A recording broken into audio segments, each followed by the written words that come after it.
Hello दोस्तों, आज मैं आप सबको केमिस्ट्री का some basic concept of chemistry Hindi medium class 11th का पहले चैप्टर का दूसरा भाग वीडियो बना रहा हूँ, जिसमें मैं आप सबको बताऊँगा रासायनिक संयोग के नियम, law of chemical combination. Law of chemical combination के बारे में बताऊँगा। प्रकृति में होने वाली सारी घटनाएं नियमानुसार होती हैं। प्रकृति में जितनी सारी घटनाएं होती है सब किसी न किसी नियम के कारण होती हैं।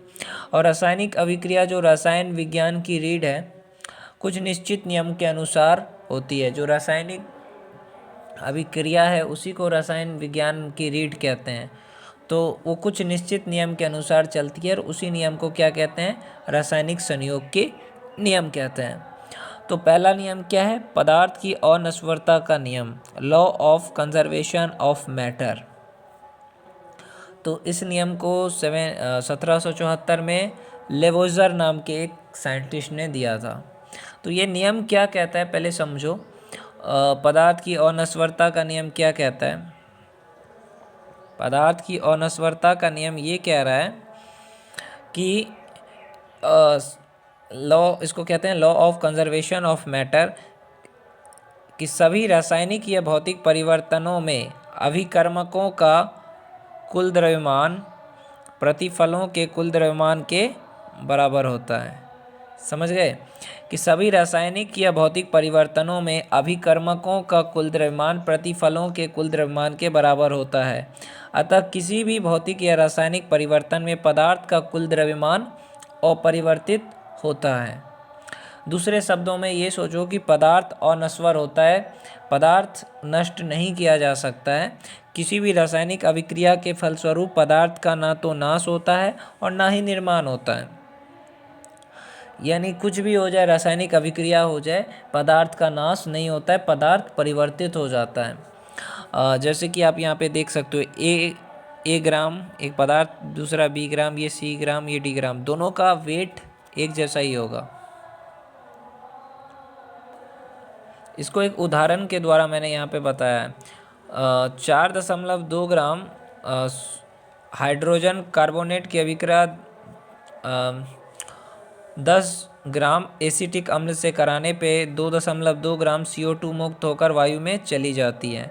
अवशेष की मात्रा 12 ग्राम रह जाती है। सिद्ध करें, ये आंकड़े पदार्थ की अनश्वरता के नियम की पुष्टि करते हैं।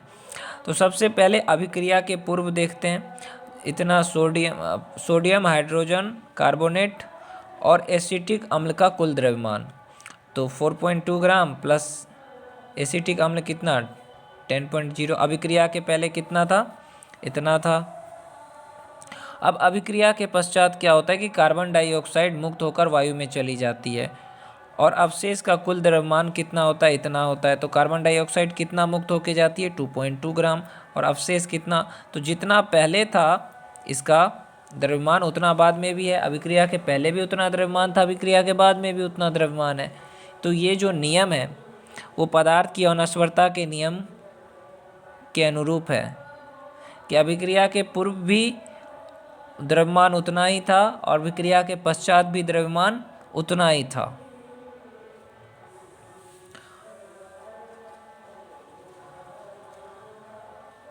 स्क्रीनशॉट ले सकते हो आप। अब मैं बात करूंगा स्थिर अनुपात का नियम, लॉ ऑफ कांस्टेंट प्रोपोर्शन।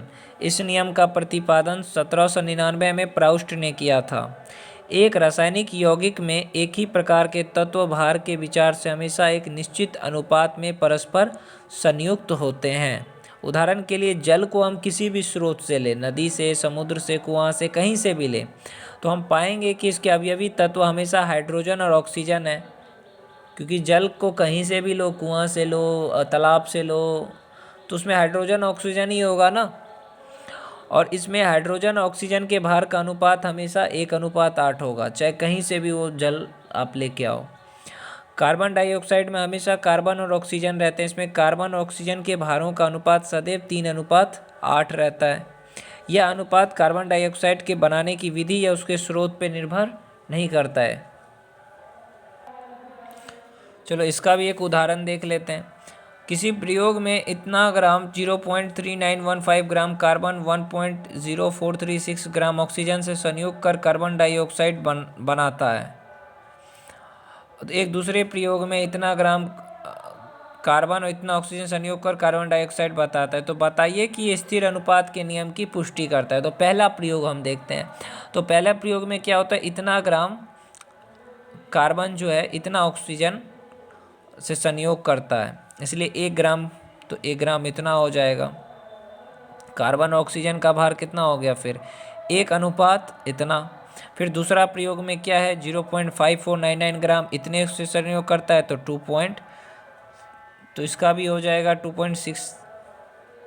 इसमें कार्बन और ऑक्सीजन के भार का अनुपात तो सेम है ना, 1.26।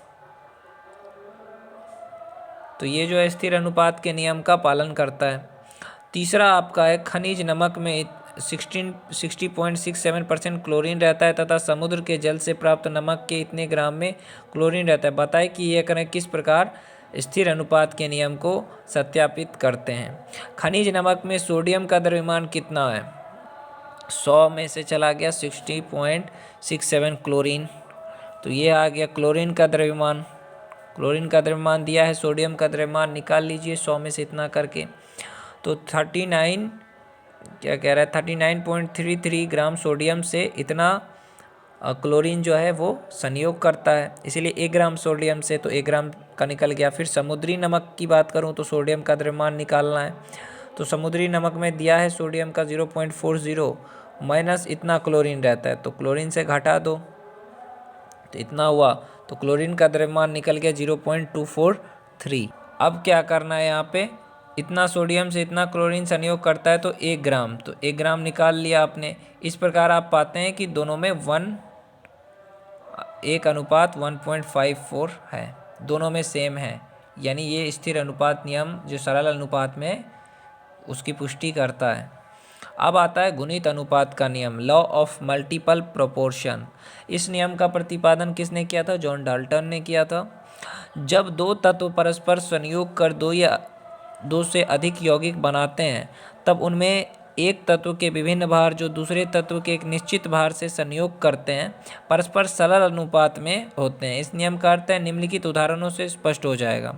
हाइड्रोजन ऑक्सीजन परस्पर संयोग कर 2 यौगिक बनाते हैं, एक है जल और दूसरा है हाइड्रोजन परऑक्साइड। हाइड्रोजन परऑक्साइड में भार के विचार से हाइड्रोजन के 2 भाग और ऑक्सीजन के 32 भागों से संयुक्त रहते हैं, अर्थात हाइड्रोजन के 1 भाग से ऑक्सीजन के 16 भाग संयुक्त रहते हैं, अतः ऑक्सीजन के विभिन्न भार 8 और 16 जो ऑक्सीजन के एक निश्चित भार 1 से संयुक्त है परस्पर 8:16 या 1:2 के अनुपात में, जो कि एक सरल अनुपात है। जैसे कार्बन मोनोऑक्साइड है, उसमें क्या है 12:16 3:4 आ गया। और कार्बन डाइऑक्साइड का क्या हो जाएगा 12:32, यानी 3:8। तो ये 3 कट गया, तो 4 का क्या हो जाएगा 1/2, 1:2। इसी को कहते हैं गुणित अनुपात का नियम या लॉ ऑफ मल्टीपल प्रोपोर्शन। तांबा 2 प्रकार के ऑक्साइड बनाता है, प्रत्येक ऑक्साइड के 1 ग्राम को हाइड्रोजन गैस में गर्म करने पे क्रमशः इतना ग्राम और इतना ग्राम धातु प्राप्त होती सिद्ध करे। ये नियम गुणित अनुपात के नियम के अनुसार है। तो पहले ऑक्साइड में ऑक्सीजन की मात्रा निकालना है, 2 प्रकार के ऑक्साइड बनाता है तो ऑक्सीजन की मात्रा निकालना है, तो 1 माइनस इतना, तो ये निकला ऑक्सीजन की मात्रा। फिर दूसरे में 1 माइनस इतना करेंगे, ऑक्सीजन की मात्रा पहले में निकल गया, तो इतने ऑक्सीजन में इतना तांबे से संयुक्त है, इसलिए 1 ग्राम से निकाला। फिर दूसरे में इतना, फिर दूसरे का निकाल लिया, इतना संयोग करता है, तो इसलिए 1 का, तो ऑक्सीजन के 1 ग्राम के साथ संयोग करने वाले तांबे के भारों का अनुपात निकल गया 2:1। ये एक सरल अनुपात है, यानी ये गुणित अनुपात के नियम को पुष्टि करता है। अब यहाँ पे तीसरा एक देख लो और एग्जाम्पल। लोहा 3 ऑक्साइड बनाता है जिसमें ऑक्सीजन के प्रतिशत क्रमशः इतना इतना इतना। दिखाएं किस प्रकार गुणित अनुपात के नियम का अनुसरण करते। तो इसमें सब दिया हुआ है, तो भार के विचार से दोनों को एकदम करते रहो। अंतिम में क्या किया 6 से गुना कर दिया, तो ये भी गुणित अनुपात के नियम को पुष्टि करता है। अब इसको लिख लो नोटबुक में, समझ में आ जाएगा। अभी एक और सवाल है, हाइड्रोजन और ऑक्सीजन परस्पर संयोग करके जल और हाइड्रोजन परऑक्साइड बनाते हैं। जल में इतना ऑक्सीजन, हाइड्रोजन परऑक्साइड में इतना ऑक्सीजन रहता है। तो बताएं किस गुणित अनुपात के नियम की पुष्टि करता है। तो जल में देख लेते हैं, ऑक्सीजन की मात्रा दिया हुआ है 88.89, तो हाइड्रोजन की मात्रा 100 माइनस उतना कर दो तो इतना निकल गया, इसलिए हाइड्रोजन इतने से संयुक्त करता है तो 1 का निकाल लो। फिर हाइड्रोजन परऑक्साइड में 100 माइनस इतना करो, इतना आएगा। अब लिखो 5.88 ग्राम हाइड्रोजन इतना ऑक्सीजन से संयुक्त है, इसलिए 1 तो 8:16, तो 1:2, ये भी गुणित अनुपात का नियम का पुष्टि करता है। अब व्युत्क्रम अनुपात का नियम यानी the law of reciprocal proportion, इस नियम का प्रतिपादन किसने किया था? रिचर ने किया था। ए और बी दो तत्वों के भारों का अनुपात जिसमें वे दोनों तत्व अलग अलग एक तीसरे तत्व के एक स्थिर भार से संयोग करते हैं, तो या तो वही रहता है या उन भारों का सरल अपवर्त होता है जिसमें वे दोनों तत्व आपस में संयोग करके कोई यौगिक बनाते हैं। कार्बन और ऑक्सीजन अलग अलग हाइड्रोजन से संयोग करके क्रमशः मीथेन और जल बनाते हैं। तो CH4 में भार के विचार से C के 12 भाग H के 4 भाग से संयोग करते हैं। तो यहाँ पे मैंने बताया, आप देख सकते हो H2O में भार के विचार से O के 16 भाग H के 2 भाग से संयोग करते हैं। तो यहाँ पे आ जाएगा इसका भार का अनुपात अगर निकालो 12/4 तो 3 आ जाएगा। इसका इधर भार निकालो तो 2/16 1:8 आ जाएगा। तो इसका 3:8 आ जाएगा, जिसका अनुपात भारों का अनुपात भी 3:8 है, दोनों अनुपात समान है। तो यह है गुणित अनुपात का नियम। अब गै-लुसेक के गैसीय आयतन का नियम क्या कहते हैं? इस नियम प्रतिपादन गै-लुसेक रासायनिक अभिक्रिया में भाग लेने वाली गैसों और प्रतिफलों के आयतनों का अनुपात हमेशा सरल पूर्णांक होता है, अर्थात सभी गैसों के आयतन समान ताप और दाब पे लिए जाए। हाइड्रोजन के 2 आयतन ऑक्सीजन के 1 आयतन संयोग करके जल वाष्प के 2 आयतन बनाते हैं। जैसे हाइड्रोजन के 2 आयतन या ऑक्सीजन के 1 आयतन लेके जल वाष्प के 2 आयतन बनाया। हाइड्रोजन ऑक्सीजन और जलवाष्प के आयतनों का अनुपात 2:1:2 है, जो कि एक सरल अनुपात है। उसी तरीके से नाइट्रोजन का 1 आयतन हाइड्रोजन के 3 आयतन से संयोग करके अमोनिया का 2 आयतन बनाता है।